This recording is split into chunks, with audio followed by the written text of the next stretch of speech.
Away we go, folks. This is episode 1495. It's Blind Magic in Alice Springs, and I am your presenter and host, Murray Stewart.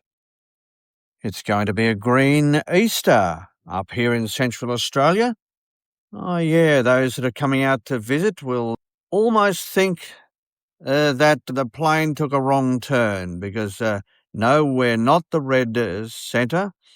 We are absolutely green, almost as if we are in another place, like New Zealand maybe. But yes, it's beautiful, absolutely beautiful, I'm told, in terms of the colour of the environment and the surrounds. Beautiful, absolutely beautiful.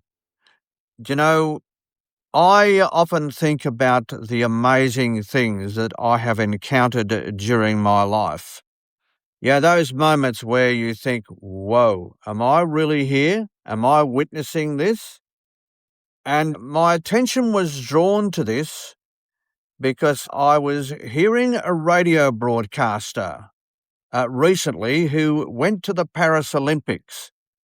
And he was in the courtyard area of the stage there at the Paris Olympics. He was a part of the broadcasting team, and he said that much to his delight but shock, heading toward him in this courtyard, if you like, a food court area, the thoroughfare of the stage, he caught a glimpse of the one and only Celine Dion approaching him. Yes, the one and only. And he was wearing a Sydney Olympics shirt, apparently. And Celine saw this and said, "Oh, you're from Australia. Hi." And they had a good chat, a lovely chat. And she said how much she loves coming to Australia and she hopes one day to come back out. And then, remarkably, as she turned on her heel and started heading toward the stage. And he said that he caught a glimpse of her scaling the stairs. And at the top of the stage, the crowd erupted. Yes, it erupted because they caught a glimpse of the brilliant Celine Dion, and she started walking down the stage above this courtyard area. And as she walked along with the crowd going crazy for Celine, he said that she took a little glance down at the broadcaster and smiled at him and waved as if to say, "It's for you, it's for you." It just took that time to bring him into the occasion of Celine Dion and her comeback appearance, following, of course, her battle with stiff persons syndrome. And then a minute or two later, that beautiful voice has sung that beautiful song, heralding that Celine Dion was in some way back to us as a performer. And he said that he stood there totally and utterly mesmerised. He said 1 minute she was having a lovely conversation with me in English. Then she brought him into the occasion by almost suggesting that the crowd was in rapturous applaud for this broadcaster, when of course it was not, certainly was not. And then the next minute, this incredible performer, an icon, was singing in beautiful French, a classic French song, and he was bearing witness to it. And he said that about 10 minutes later, he called his wife, and she was in tears. She was in tears. And he said, "What's wrong, sweetheart?" He said, "Oh, are you there? Are you there? Did you see my beautiful Celine?" she said. And she said, "Oh, the poor darling. That must have been so hard for her." You know, of course, we've all known about Celine's battles, and the fans have felt her pain. And yes, his wife was overcome with joyful tears that Celine was back, but also sharing that moment as Celine would have been so damn nervous in going up and performing again for the first time in a long time. But he said, and then he mentioned to his wife about what he had encountered with Celine before she went out, and he said she was so jealous. She was so jealous because she's a full-on Celine Dion fan, but that brought her through her tears. And they laughed and they shared that moment together. But I do think that shows you the mark of the woman that is Celine Dion, to take the time, even when she was about to go on and perform in front of 120,000 people at that incredible stadium. She just took the time to say hello to someone from Australia and to engage with him, and then share a little joke with him as she walked along that stage, getting lifted up by the crowd, but then being a little playful with him, suggesting that applause was for him. And I just think that shows remarkable courage, remarkable resilience, and just a reflection of who Celine is in real life, and that is a very, very caring person toward her fans and toward anything and anyone that draws her attention. So yes, that would be an experience that I think, and I'm certain that he will never, ever forget. And I can remember when I first went to the New Year's Eve fireworks display in Sydney. My wife at the time and we were able to get a hotel very, very close to the Rocks area of Sydney. And I couldn't believe it when the fireworks begun. They were so incredible that it almost created its own weather environment and pulled us upwards toward the sky. Such was the energy that the fireworks created. And I was thinking to myself, wow, this is an amazing experience, an experience that I'll never forget. And you know something? I never have forgotten. I wonder if you have had such an experience. Yeah, I wonder if you have had such an experience, and not necessarily with a celebrity, although I do remember sharing a lift at the Crown Casino in Melbourne with none other than Whitney Houston. That was a moment. And she had a beautiful presence. She was all class. And I remember she smelt so good. Oh, yes, she was wearing the most divine perfume. I remember that.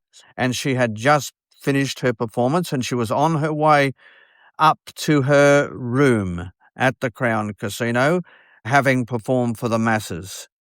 And yet, once again, she took the time to say hello and to wish us well as she went on her way. And I will never forget the reaction of my friend who grabbed me by both shoulders and he said, and I quote, "You would not believe who that was." And there's a beep beep in there. I'm sure you can fill the gap in. "You would not believe who that was." And I said, "Who?" And he said, "That was Whitney Houston." I said, "What?" And we went up to our room and we looked at her calendar and yes, there she was on that date performing at the Crown Casino in Melbourne, Australia. And we were a witness to her heading back up to her room after what I'm sure was an incredible performance. You know, those sort of people, the Whitney Houstons of the world and the Celine Dions, they are people that only come along once in a lifetime. They are musical geniuses of which we are so lucky to have experienced. I believe Stevie Wonder is such a character, such a talent, such a colossus. Yes, he is. Michael Jackson was in that category, without a doubt. Paul McCartney. Yeah, they just have this amazing X factor about them, don't they? From their little finger to the top of their head, or from the tips of their toes maybe to the top of their head, they have genius. They do. And we are fortunate enough to experience their genius. I haven't been to a Stevie Wonder concert, I have to tell you. I've been to the magnificent Andrea Bocelli, who's another one who falls into that genius category without a doubt. I have been to a Celine Dion concert, and oh wow, never forget it, never forget it. Just unbelievable. And you know something? Celine doesn't know this, but she has been there for me on so many occasions when I have needed lifting up. Even at the Royal Adelaide Hospital when I was close to death. And I was close to death. And it was a friend of mine who bought me the Celine Dion app, loaded it onto my phone, and I never stopped listening to her from start to finish over and over again. And I know the nurses also, a lot of the nurses loved that Celine Dion music. And it certainly gave me a big, big lift when I needed it. Oh, yes, Celine has been a power in my life. She has. I wonder who the power in your life has been, as someone who perhaps you've never met, but has given you great solace when you needed it, great power, great positivity. I wonder who it is. And you know, it's not about adulation, it's about admiration. And it's about knowing that there are some people in your life, in my life, in our life, that do have that X factor and that are able to lift us when we need lifting up. And yes, I even to this day, I got to say, Celine does make me feel emotional, and I sort of feel that we've got a lot in common because with her battles with stiff person syndrome and her battles to perhaps one day be able to perform again for us.